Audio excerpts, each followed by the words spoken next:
Jan, you were there at a pivotal time when the ordination of women was something that was still very new and still a battle that had to be won. Yes, it was. I wasn't a particular militant priest. I just believed that God had called me to do a job. And I wanted to get on with everybody I worked with, but I did find some situations quite difficult. The ordination was lovely, it was a very joyful occasion, and I had a really supportive bishop and a lot of supportive clergy. But I did come across situations that were quite difficult. I was the first female priest at Ipswich Hospital to be a chaplain, and I had situations where some of the team would walk on the other side of the corridor to avoid me. I had a situation where I walked into the office one day to speak to my senior colleague, and he had a lady with him who took one look at me and dashed out, and she had been handing out cards that said, if I am incapacitated, I will not accept the ministry of a female priest.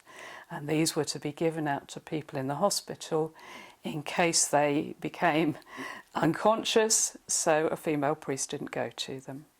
That was a particularly difficult situation. In the parish, we had a lovely parish who were very welcoming to both of us. I worked part-time at the hospital, part-time in the parish. We were asked to take on another small parish to join with our other parish. And they were asked when we were asked to take them on if they would accept women priests, because that was, non-negotiable really. We came together. But because I was at the hospital, I think not everybody felt they would come across me. So not everybody made their wishes known. Until one occasion when I was taking a communion service at the small church, and a lady was sitting in the pew who had been unwell, and I'd visited her in her home, and she had been really lovely towards me. But I assumed she was sitting in the pew because she hadn't been well, so I went to take communion to her in the pew, and she refused to receive it. And she came up to me afterwards and said, "No offence, but I don't accept you as a priest." And that was a terrible shock to me, because she'd accepted me as a priest in a pastoral sense, but not in a liturgical way. And that was a very difficult situation, which Tony got involved in. Oh, no. I got very angry about that because, I suppose because she's my wife as well as a colleague. And I actually found it difficult to differentiate between being a husband of a woman who was hurt or as a colleague of mine. And I was chairing the PCC meeting, and I made sure before we took on the role that they actually put a minute in the PCC minutes that they had no objection to a woman priest ministering in the church. And I made sure that that was, recorded. So I thought, well, I'm just going to read them the right act because they are not keeping to their word. And I decided it'd be good, because I wasn't sure about how well I'd be able to control my anger, to get the Royal Dean to come with me. So I went with the Royal Dean to this meeting, and I told them, I went to this meeting, I said at 9 o'clock the Royal Dean's going to come in because there's something I'd like to discuss with you all. So when it got to 9 o'clock, the Royal Dean walked in, and of course the Royal Dean herself was a woman. And of course she knew what this was all about. I'd had a chat with her beforehand, but she was happy to chair it all. But in a way, I suppose it made it a little bit easier, because the whole of the PCC meeting said, "Oh no, we're very, very sorry this has happened. We know who that person is, and we're very sorry this has happened to you, but to please ignore that. Obviously she won't receive any more." And then they made sure they brought a bunch of flowers for Jan. But actually, in a way, it felt awkward, because I thought, I just want to get on with my work. I don't want anyone to make a fuss about it. And I don't need flowers. I just want, I just want to be able to do my job as a priest. But There were a couple of young chaps at the hospital. Oh yes, Well, I had mentioned. some. I had some lovely people at the hospital. It was interesting because I had a lovely pianist who played for the services, and he and his partner, male partner, came along and said, we've never had a woman priest, and we go to a church that doesn't accept women priests, so I really hope you don't mind.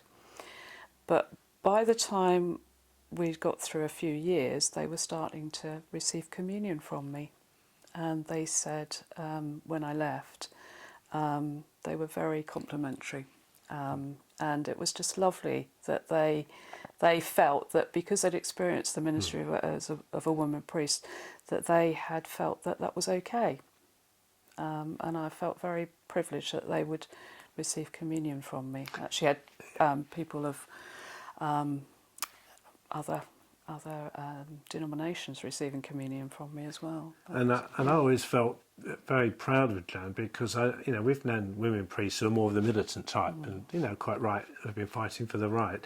But Jan, out of a gentle, caring, loving manner, has, I think, won over more people to the idea of female priests than all of those who were sort of campaigning and protesting about it. So I'm actually very, very proud of Jan, and I feel very honoured to have been part of that journey with her. I just wanted to do what I believe God had called me to do, and I didn't want to make a fuss about it in any way. I just wanted to get on with doing that.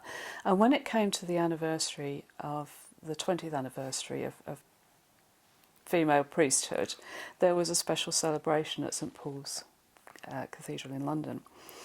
And I thought, I'm not sure. I got the invite, and it said, you're very welcome to come. And I thought, I'm not sure I want to go. I don't want a big fuss.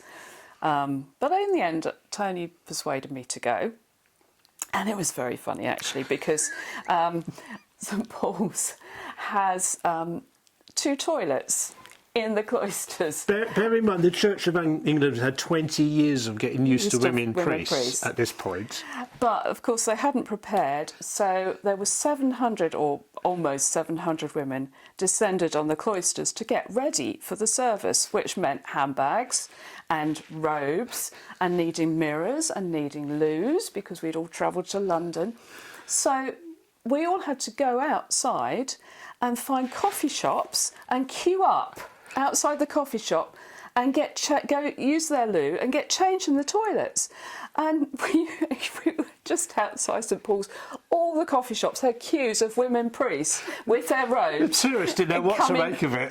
Coming out with their robes on out of the toilets, and their hair done and their makeup done. I bought a cup of coffee. And Tony said, you can't go and queue without buying a cup of coffee. And I said, I haven't got time to buy a cup of coffee. I just need to get changed. But because there were so many, I thought, I can't spend the time getting changed in the loo. So I came out and got changed behind a pillar, and I had tourists taking photographs of me as I got into my robes outside the cathedral. But they hadn't prepared for us at all well. And they only allowed about 5 minutes per session. Yes. Well, it took about 20 minutes. Took 20 minutes. And it was, as a women priest started coming, there's this roar of applause and photographs and videos being taken, and it was the most joyous occasion. And I was with it? a friend, and we looked at each other and said, we didn't expect this. And I said, I don't like all this fuss. Everybody keeps looking at us. She said, well, it is 20 years. Big celebration. Well, it felt very strange that people were standing and clapping us.